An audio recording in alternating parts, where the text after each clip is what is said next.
In this video, we're going to make a delicious pemmican.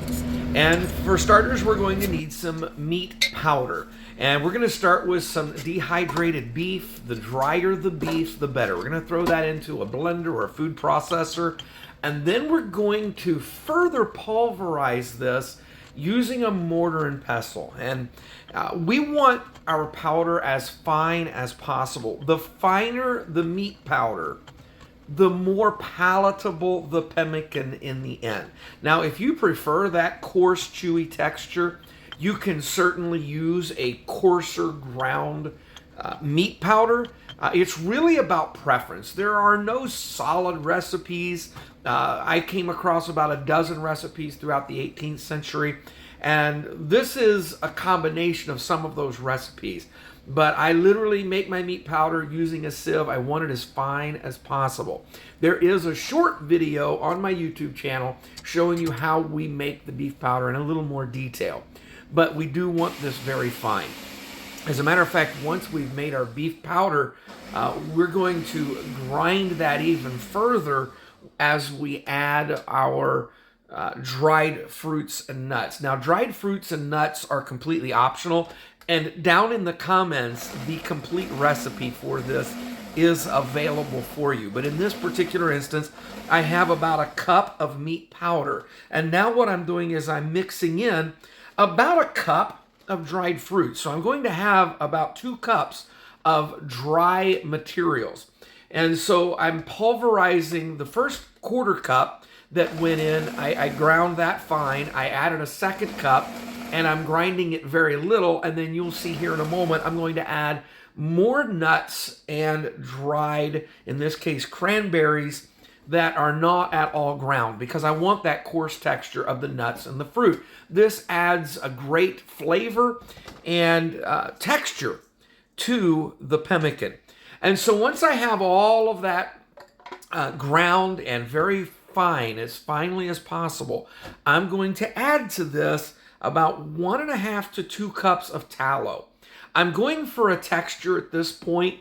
My tallow has been melted down, and I'm going to add the tallow. I want about 1.5 to 2 cups. Typically, it is suggested that you have a 1-to-1 ratio of dry material and your beef tallow. What I'm looking for is a consistency that's somewhere a little thicker than typically what you might see in a good brownie batter. Now keep in mind, the tallow is melted at this point, but once it sets up, it's going to solidify for you. And that's one of the reasons beef tallow is used. It makes this very portable. And so I want to make sure this is mixed very, very well. Obviously here, I am using a spatula, but I got my fingers in here. I just didn't get a good video clip of that. I really want to knead this well. Every bit of dry material needs to be permeated with the beef tallow. It's the beef tallow that prevents oxygen in the fibers of my dried material, which is where the preservation comes from. Now, in this particular recipe, I am using jerky that was cured and dried using salt. That makes this an even more sustainable tallow. So once I have the consistency that I can ball this in my hand and it holds a ball loosely at this temperature, I know I've got the right consistency. And so rather than go with a 1-to-1 ratio, I typically use a little more than the 1-to-1. A couple of reasons for that. One is the linoleic acid, the nutrients in the tallow are just fantastic for you as a sustainable food source in an emergency situation. And so that's one of the reasons I make beef tallow, because this is a fantastic survival food. And we're going to actually go over some of the nutritional value in this food before the end of this video. So once you have processed your pemmican bars, this can be carried and it can be stored at room temperature. Obviously, you'll get longer shelf life if you store it refrigerated, and you'll get longer shelf life if you store it vacuum sealed or even packed with oxygen absorbers. However, what I have found is that I typically hang on to this for 1 to 2, maybe 3 years. I think the oldest tallow that I've personally consumed was 3 years old. It is recommended that it can be stored up to 5 years. There are anecdotal stories of it being stored 10 to 25 years. So this is a very sustainable emergency food source. So once I have my tallow to the consistency I want, I'm just going to press this into a glass container. I prefer glass. It can certainly be pressed into cast iron, stainless, whatever.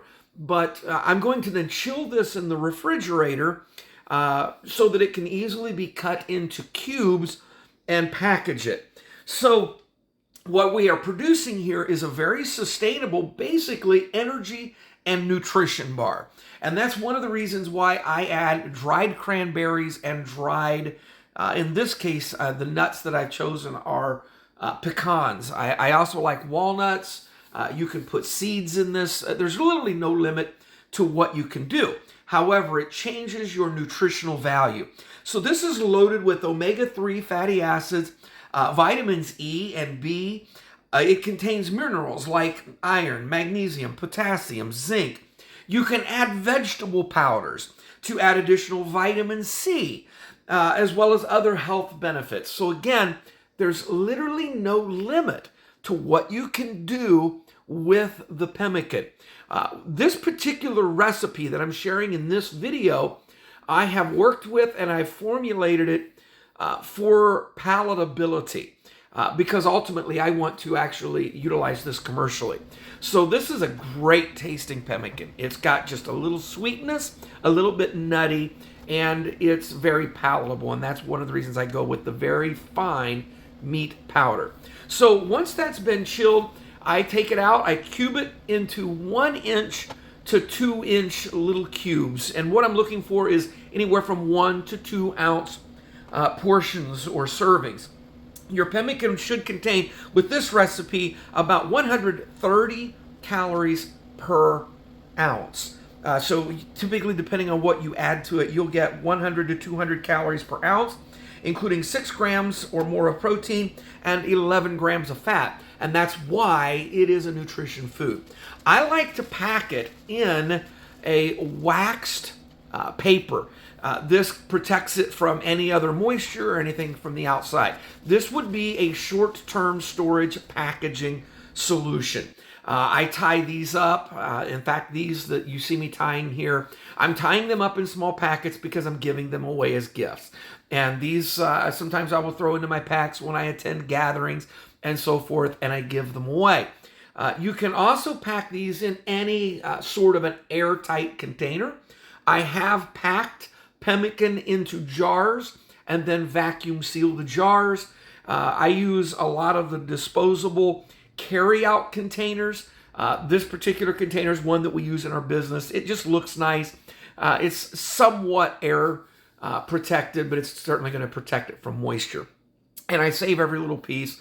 There is almost always pemmican in my pack. But the real test is the texture. You want something that when you break it apart, after it's sat at room temperature, it still binds together, so it holds together. And you can see here the cranberries, you can see the nuts. There's a tremendous amount of flavor and texture in this recipe. This is absolutely palatable. It tastes fantastic. I carry this into the woods and I use it as a meal replacement and snack. And it's very sustaining and it's very enjoyable. Now, I do find with the nuts added, I need something to drink with it, but this really does taste fantastic. So I hope you'll take this recipe, give it a try, and in the comments, tell us how you